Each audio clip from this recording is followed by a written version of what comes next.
자, 오늘 말씀은 본문 1절을 보게 되면 어떠한 단어로 시작하고 있나요?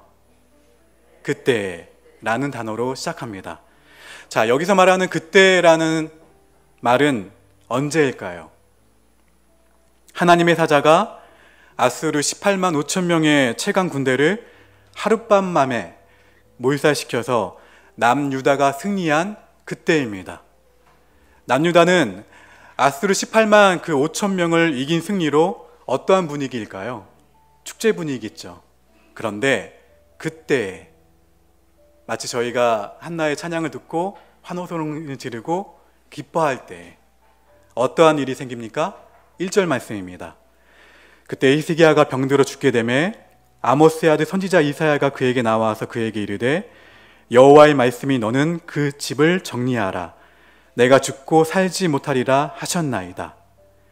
세계 최강의 아수르 군대를 어제까지 이겼는데 오늘 히스기야가 갑자기 시름시름 앓다가 기력을 잃습니다. 그리고 선지자 이사야가 히스기야에게 사형 선고를 내립니다. 뭐라고요? 집을 정리하라.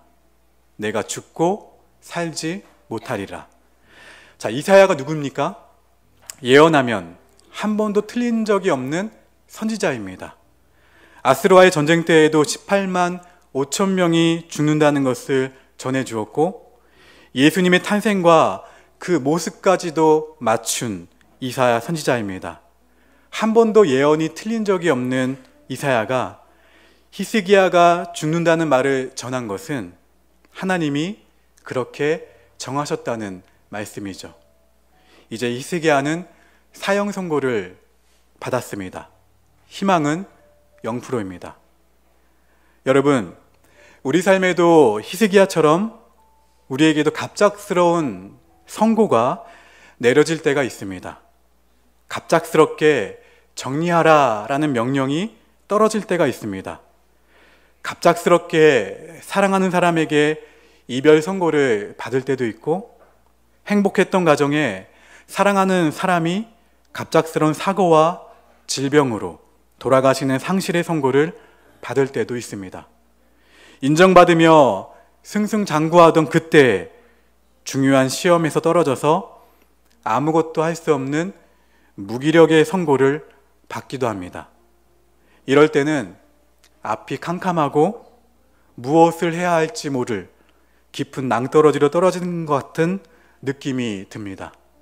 더 이상 미래가 없다고 생각해서 지난 날을 정리하자니 하나님을 위해서 지금까지 열심히 살았던 그 날들은 모두 헛된 것일까 생각이 들기도 합니다. 다른 사람들 앞에서는 아무렇지 않은 것처럼 행동하지만 혼자 있을 때는 어떻습니까? 홀로 있을 때에는 마치 심연으로 내 몸이 빠져들어가는 것 같습니다. 사랑하는 성도 여러분, 여러분은 어떠한 선고를 받은 적이 있습니까? 그리고 지금 혹 무엇을 정리하고 계십니까? 그런데 오늘 말씀을 보게 되면 사형 선고를 받은 히스기야를 누가 살려주시죠? 하나님이 살려주시죠. 히스기야는 병세를 보나 이사야 선지자의 예언으로 보나 죽을 수밖에 없었지만 하나님께서 그 이사야의 죽음의 예언을 생명의 소식으로 바꾸십니다. 그렇다면 도대체 무슨 일이 있었길래 하나님께서 그 계획을 바꾸셨을까요? 무엇이 하나님의 마음을 감동시켰기에 하나님께서 세우셨던 그 계획까지 수정하셨을까요? 우리 2절과 3절 말씀을 함께 읽겠습니다. 2절과 3절입니다. 시작.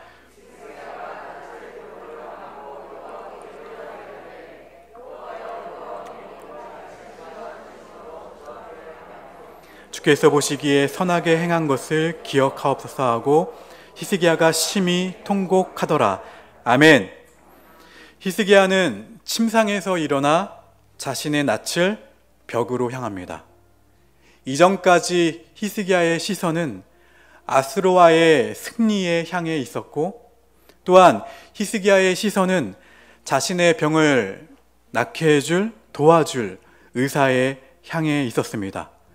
하지만 죽음 앞에서 오직 자신이 사랑하는 하나님께만 집중하기 위해 젖먹던 힘을 다해 일어나 시선을 벽으로 향합니다. 이것은 다시 말하면 하나님께서 히스기야를 침상에서 일으키셔서 시선을 벽으로 향하게 하신 것이라 말할 수 있습니다. 이전까지는 의사를, 이전까지는 도와줄 사람을, 이전까지는 자신의 군대를 향했던 히스기야의 시선을 이제는 오로지 사랑의 하나님께 집중하게 하십니다. 히스기야는 사랑의 눈물로 간절히 또 간절히 구합니다. 주님, 주님께 기도합니다. 제가 주님 앞에서 진실하게 살아온 것과 온전한 마음으로 순종한 것과 주님께서 보시기에 선한 일을 한 것을 기억해 주십시오. 이렇게 기도하고 나서 히스기야는 한참 동안 흐느껴 옵니다. 히스기야는 생명을 걸고 간절히 하나님께 기도하고 또 간절히 하나님께 기도합니다.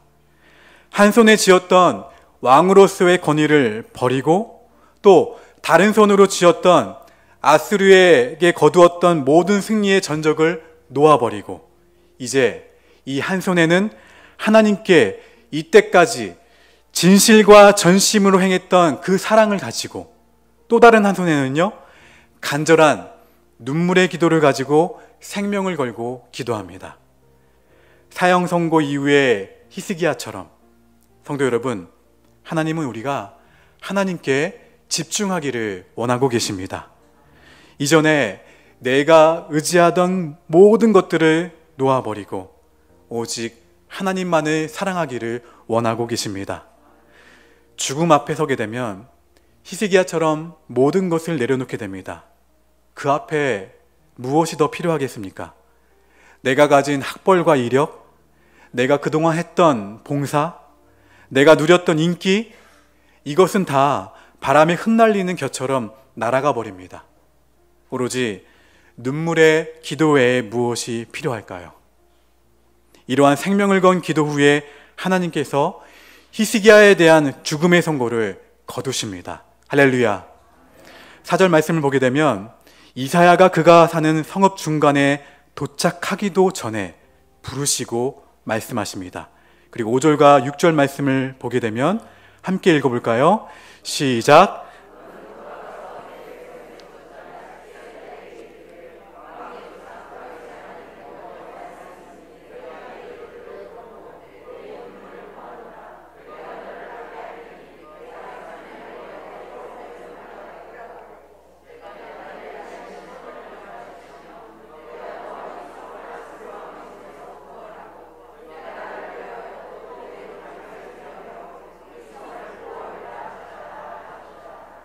아멘. 너는 되돌아가서 내 백성의 주권자인 히스기야에게 전하라. 내 조상 다윗을 돌본 나 주 하나님이 말한다. 내가 내 기도하는 소리를 내가 들었고 내가 흘리는 눈물도 내가 보았다. 내가 너를 고쳐주겠다. 사흘 뒤에는 내가 주의 성전으로 올라갈 수 있을 것이고 내가 너의 수명을 15년을 더할 것이다. 그리고 7절 말씀을 보게 되면 이사야가 무화과 나무 반죽을 가지고 와서 히스기야의 상처에 바르니 히스기야의 병이 깨끗이 나았습니다. 할렐루야. 그렇다면 우리는 한 가지 하나님께 물어야 할 질문이 있습니다. 하나님은 왜 히스기야가 18만 5천 명의 아수르 군대에게 승리를 거두게 하시고 나서 히스기야를 병들게 하실까요? 죽음의 예언을 바꾸실 것이라면 아예 들려주시지 마시지. 왜 히스기야에게 이러한 예언을 들려주셔서 힘들게 하실까요? 그 이유를 우리는 이스라엘 역사를 통해서 찾을 수가 있습니다. 이스라엘 모든 왕 가운데 큰 승리를 거두고 나서 하나님을 놓지 않은 사람이 있었을까요? 없었을까요? 하나님을 놓지 않은 사람이 없었습니다. 사울 왕은요, 하나님의 말씀을 어기고 아말렉을 모두 진멸하라는 그 말씀을 어기고 무엇을 취하죠? 아말렉의 재물들을 취합니다. 다윗은요, 평온한 그 나라를 허락하셨는데 밧세바와의 간음이 이루어지죠. 솔로몬은요, 전성기를 주셨는데 이방신을 섬깁니다. 아무리 위대한 왕이라도 큰 승리를 하면 하나님을 떠나 다른 것을 보고 그 다른 것을 붙잡습니다. 이러한 가운데에서 하나님은 사랑하는 히스기야를 영원히 붙잡아주고 싶으셨습니다.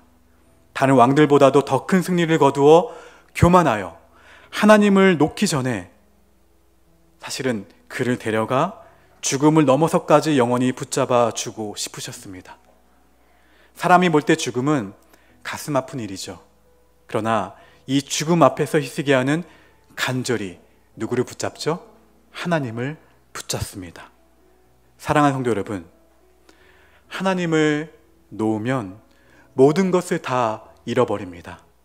하지만 하나님을 붙잡으시면 모든 것을 다 얻는다는 사실을 잊지 마시기를 바랍니다. 히스기야는 다른 이스라엘 왕들과 달리 기도하는 이 손으로 간절히 하나님을 붙잡았고 눈물과 사랑으로 하나님을 붙잡았습니다. 하나님은 이렇게 하나님을 붙잡은 사랑하는 히스기야에게 생명을 15년을 연장시켜 주십니다. 하나님은 우리에게도 히스기야를 향하신 같은 마음을 가지고 계십니다. 하나님 누구보다도 우리의 성정을 잘 아신다는 거죠. 어떠한 성질과 마음입니까? 우리들은 이렇게 고백하죠. 하나님을 가장 깊이 경험할 때에는 잘 될 때가 아니었습니다. 승승장구할 때가 아니었습니다. 시험을 준비할 때, 가장 어려워 바닥까지 내려갈 때, 죽을 것 같은 그때였습니다. 그때는 하나님만 꽉 붙잡았습니다. 하지만 어떻습니까? 대부분의 사람들이 시험에 합격하거나 직면한 문제의 한 관문을 통과하고 나면 나태해지죠. 자신의 일에만 바빠지고 하나님과의 관계가 멀어지는 경우가 많습니다. 왜 그렇습니까? 우리는 두 마음을 품을 수가 없는 존재이기 때문입니다. 하나님의 형상대로 만들어져서 이 마음 속에 하나님을 품을 때에만 진정한 만족이 있는 존재로 창조되었습니다. 성도 여러분, 하나님은 하나님을 사랑하는 그러한 여러분에게 꽉 붙잡아 주고 싶어 하십니다. 우리가 볼 때 절망과 고난이라는 것은 사실 서러울 수 있습니다. 가슴 아픈 일이죠. 하지만 기억하십시오.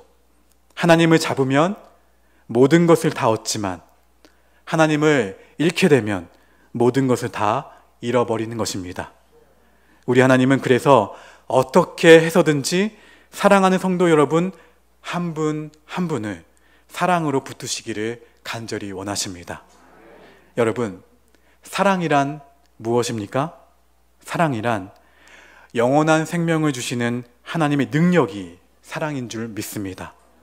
하나님을 향한 그 사랑이 희미하거나 그 하나님의 사랑이 없는 사람들은 나의 삶에 사형 선고가 내려지는 고난과 어려움에 직면하면 내가 사랑했던 사람들, 내가 사랑했던 힘, 내가 사랑했던 돈, 내가 사랑했던 의술에만 의지합니다. 사형 선고 안에 있는 그 고난과 어려움 가운데 하나님의 깊은 사랑을 발견하지 못한 채 조금이라도 생명을 연장해 보려고 내 힘으로만 애쓰고 또 애쓰는 모습을 보이게 됩니다.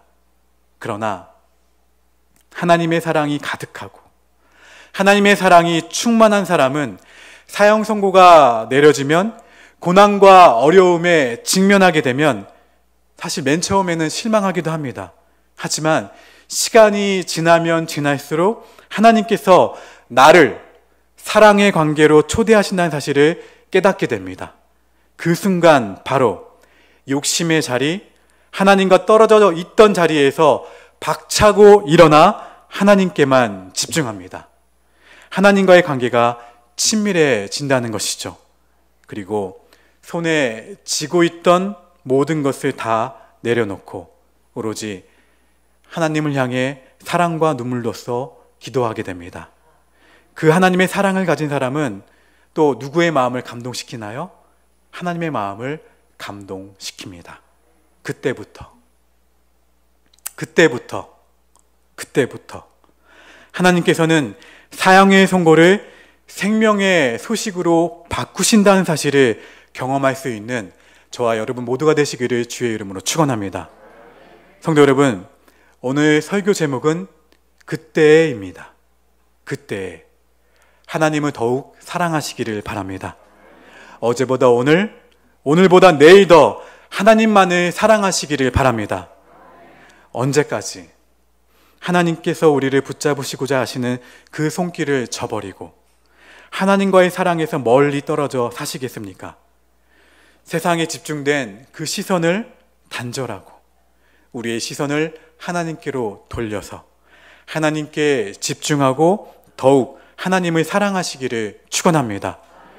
여러분, 그렇다면 하나님을 사랑한다면 하나님의 생각을 하셔야 돼요. 가장 하나님을 사랑하고 하나님의 생각을 하면서 사는 사람들은 그 방법은 하나님의 말씀을 곁에 두고 그 말씀을 기억하고 그 말씀을 읽고 그 말씀대로 살아가는 거예요. 그래서 가장 좋은 성경 읽기는 성경으로 삶을 읽고 삶으로 성경을 읽어주는 것입니다. 보기에 좋은 것을 가질수록 아름다워지는 것이 아니라 아름다운 하나님의 형상을 회복할수록 우리는 아름다워집니다. 나의 마음과 그리고 나의 행동이 하나님을 가리는 것이 아니라 나의 마음과 나의 행동이 늘 하나님께 시선을 향해야 합니다. 감사하기 어려울수록 감사를 선포하세요. 기도하기 어려울수록 기도하세요. 예배하기 어려울수록 예배해야 하고 순종하기 어려울수록 순종해야 합니다. 믿음을 버텨낼 때 버틸 힘을 주님께서 주시고 그 믿음을 지킬 때 지키시는 은혜를 받게 되고 믿음이 흔들리지 않을 때 하나님께 붙들리게 됩니다. 우리가 버텨야 하는 건 힘든 현실이 아니라 믿음입니다. 믿음을 버티고 나면 믿음이 나의 삶을 버티게 함을 경험하게 될 것입니다. 그리하여 그 사랑에 하나님의 능력을 마음껏 맛보시면서 어렵고 어두운 시기들을 지나 하나님과 함께 사랑의 관계를 충만하게 누리시는 저와 여러분 모두가 되시기를 주의 이름으로 축원합니다. 오늘 말씀을 기억하시면서 우리 신앙의 고백을 담아 함께 찬양하신 후에 기도의 제목을 담아 중보하도록 하겠습니다.